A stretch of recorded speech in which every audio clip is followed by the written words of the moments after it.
শাপলা চত্বর হত্যাযজ্ঞের তদন্ত প্রতিবেদন হাতে পেয়েছে প্রসিকিউশন।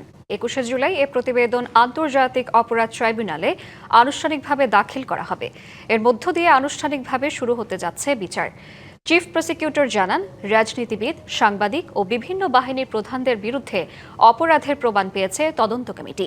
এতে শেখ হাসিনা, জেনারেল আজিজ সহ ৪১ জনকে আসামি করা হয়েছে। ২০১৩ সালে ৫ মে ধর্ম অবমাননাকারীদের শাস্তিসহ ১৩ দফা দাবিতে মতিঝিলে শাপলা চত্বরে সমাবেশে জড়ো হয় হেফাজতে ইসলামের হাজার হাজার নেতাকর্মী। সেখানে অবস্থান নেওয়া নেতাকর্মীদের সরিয়ে দিতে অপারেশন সিকিউর শাপলা পরিচালনা করে পুলিশ, র্যাব ও বিজিপি। রাতের অন্ধকারে বিদ্যুৎ ও ইন্টারনেট বন্ধ করে চালানো এ অভিযানে গুলি চালায় আইনশৃঙ্খলা রক্ষাকারী বাহিনী।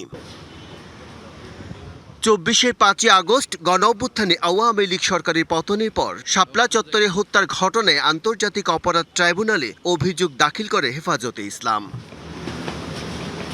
কয়েক মাসের তদন্ত শেষে সম্প্রতি চিফ প্রসিকিউটরের কার্যালয়ে প্রতিবেদন জমা দিয়েছে তদন্ত সংস্থা। এতে অভিযুক্ত করা হয়েছে শেখ হাসিনা, সাবেক সেনা প্রধান, তৎকালীন পুলিশ, র্যাব প্রধান ও সাংবাদিক সহ ৪১ জনকে।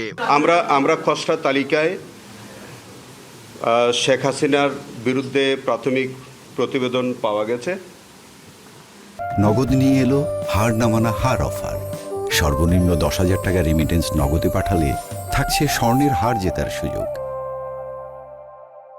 সেখানে পুলিশ প্রধান, বিজিবি প্রধান সহ এরকম কয়েকজন, আমরা মোটা দাগে বলতেই পারি যে তাদের বিরুদ্ধে একটা খসড়া রিপোর্ট এসছে, সেটা আমরা যাচাই বাছাই করে দেখব।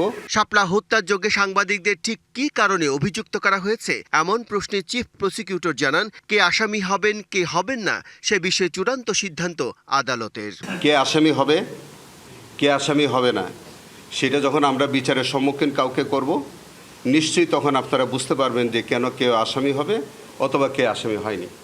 এটা তো বিচারের বিষয়, এই বিষয়টা তো আমরা এত অগ্রিম উত্তর দেওয়া সম্ভব না। তদন্তের অগ্রগতি জানতে আসা হেফাজতে নেতারা প্রতিবেদন নিয়ে সন্তুষ্টি কথা জানান। বাংলাদেশের তখনকার প্রায় সবগুলো বিরোধী দলের রাজনৈতিক কর্মীরাও এই শহীদদের তালিকার মধ্যে আছে, অর্থাৎ একটা সার্বজনীন আন্দোলন যেটাকে বলা হয়, সেই আন্দোলন ছিল। ২১ জুলাই তদন্ত প্রতিবেদন ট্রাইব্যুনালে দাখিল করে পলাতকদের বিরুদ্ধে গ্রেপ্তারি চাইবে প্রসিকিউশন।